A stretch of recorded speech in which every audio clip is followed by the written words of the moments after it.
আসসালামু আলাইকুম। সবাই কেমন আছেন? আজকে আমি ফ্রাইড রাইসের রেসিপি করে দেখাবো।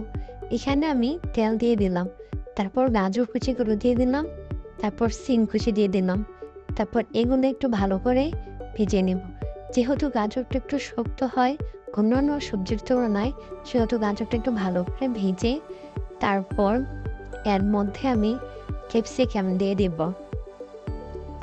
তারপর ক্যাপসিকামগুলো দেওয়ার পরে এগুলো একটু ভালো করে ভেজে নেব। এই তো ভাজা হয়ে গেলে তারপর এর মধ্যে দিয়ে দিব আগে থেকে ভেজে রাখা চিংড়ি মাছ আর ডিমের স্ক্রাম্বল। তারপর এগুলো ভালোভাবে মিক্স করে নেব। এগুলো মিক্স করে তারপর এর মধ্যে দিয়ে দিব 2 টেবিল চামচ সয়া সস। সয়া সসে কিন্তু এমনিতেই লবণ থাকে, তাই আমি আর এখানে এক্সট্রা কোনো লবণ দিইনি, কারণ আমি চালগুলো সিদ্ধ করার সময় ওইখানে চালের মধ্যে লবণ দিয়েছিলাম। এখন পোলাওগুলো আমি সবজিগুলোর সাথে মিক্স করে নেব।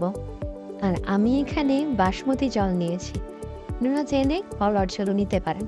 পরে এইখানে একটু কালো গোলমরিচের গুঁড়া অ্যাড করে দিব।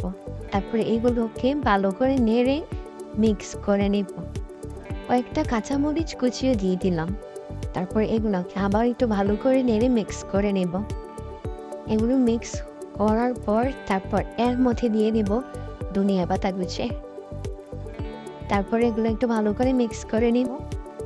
এই তো রেডি হয়ে গেল ফ্রাইড রাইস। আপনারা চাইলে এই রেসিপিটা ফলো করে নিজেরাও বানাতে পারেন।